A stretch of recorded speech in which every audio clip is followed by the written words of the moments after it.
Hi, my name is Rashmi Raveendran. I'm a 12th grader at St. Paul Academy in Summit School, and today I'm going to be presenting my research on the effect of ammonium nitrate concentration on E. coli temperature resistance. E. coli is a common bacteria indicator of contamination.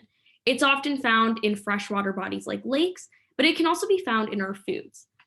The most pathogenic strain of E. coli is called E. coli 0157H7, and it's very well known because of the big health risk that it can pose to people that get it in their system.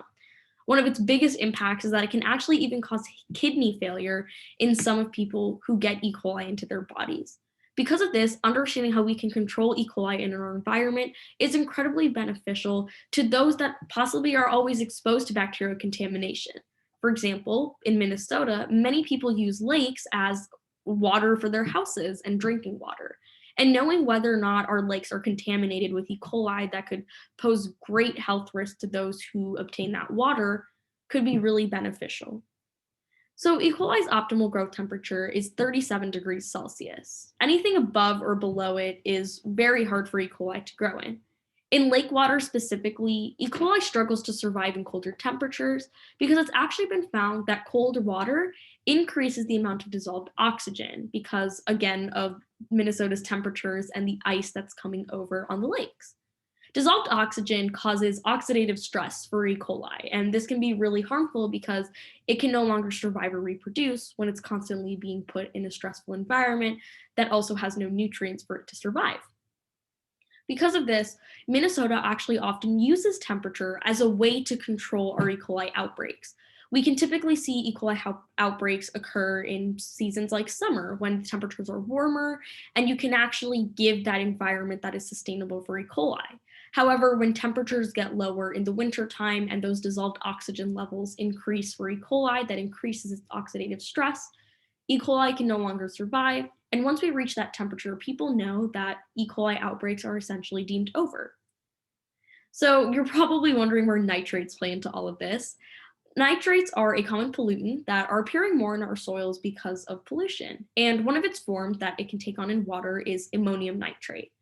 It's actually been found that both ammonium and nitrate increase E. coli's growth, but this is at its optimal temperature range at 37 degrees Celsius. We don't know whether or not ammonium and nitrate, and specifically ammonium nitrate, could actually increase E. coli's growth rate at colder temperatures. And it would be incredibly important to understand if it does, because since people in Minnesota typically use temperature as that draw line of when outbreaks are over, understanding whether or not if chemicals like ammonium nitrate could actually help E. coli grow in colder temperatures, then we would actually be seeing E. coli live longer in lakes, and that would pose more contamination to those that use lake water. And the contamination risk could actually last much longer into winter than people are expecting. Because of this, it led me to the research question to actually figure out what is the effect of ammonium nitrate concentration on E. coli temperature resistance, and specifically focusing on colder temperatures. It was hypothesized that E. coli's growth rate would increase with an increase in ammonium nitrate concentration because of the nutrients and the ability for E. coli to reduce nitrate to nitrite and take its electron pair as oxygen when it's in colder temperatures. How I was able to test this was to create four different groups that were differentiated by the concentration of ammonium nitrate per agar plate. There were three experimental groups and one control groups. These were zero point 0, zero point 0.5, 1.0, and 1.5 grams of ammonium nitrate per agar plate. 10 agar plates were created for each of these concentration groups, totaling to about 40 replicates. So before streaking, 1 milliliter of E. coli K12 that was shipped in from the Carolina Biological Company was diluted in 9 milliliters of deionized water. And then this specific solution was streaked on every single agar plate, so it had that bacteria exposure.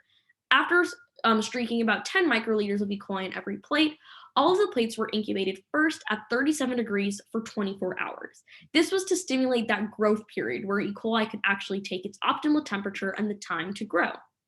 After this, the plates were stored at 5 degrees Celsius for the following 24 hours to stimulate that colder winter period where we typically see E. coli E. coli growth rates decline.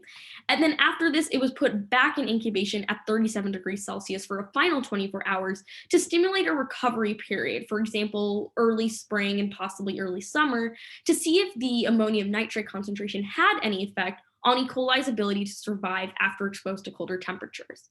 This photo here is an example of what the E. coli plates looked like, and data was taken in my lab notebook.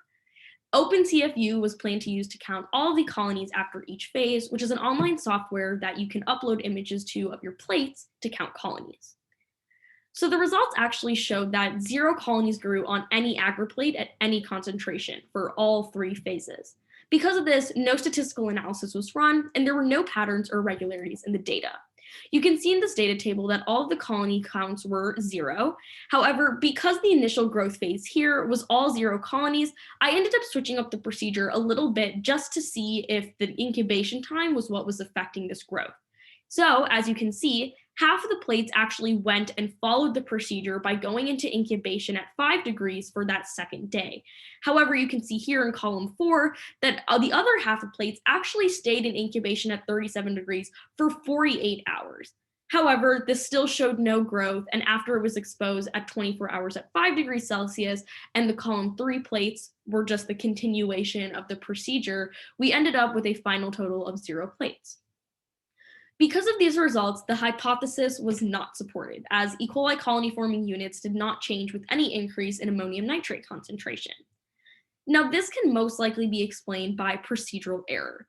The specific bacteria culture that was ordered, which was E. coli K12, could only be stored at room temperature, which is about 22 degrees Celsius, for 3 to 5 days prior to its first use. However, in the actual experiment, due to scheduling and timing, the bacteria culture was actually stored at 37 degrees Celsius for almost 3 weeks prior to its first use, which most likely killed the bacteria prior to plating.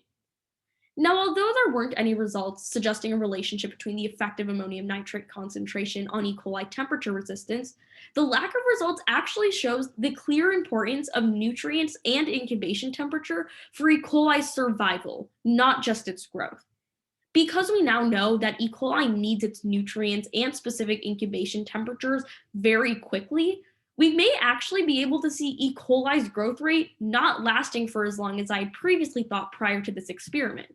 This result could actually be beneficial because now that we know that E. coli's nutrients are incredibly vital, not just to its growth, but again, for its long-term standing survival, we might actually be seeing E. coli not live for as long in the environment as I previously thought, which could be beneficial for those that use lake water in Minnesota, which is commonly infected with E. coli more often.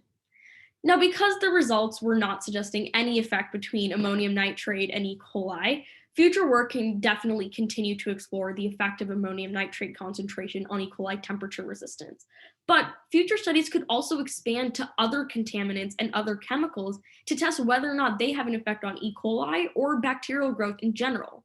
Knowing whether or not certain pollutants and other nutrients in our environment could help E. coli or bacterial growth would be incredibly beneficial to limit the transmission, to prevent any health risk that it could pose for those that get E. coli into their systems. Thank you so much for listening to my research. Please reach out if you have any questions, and thank you.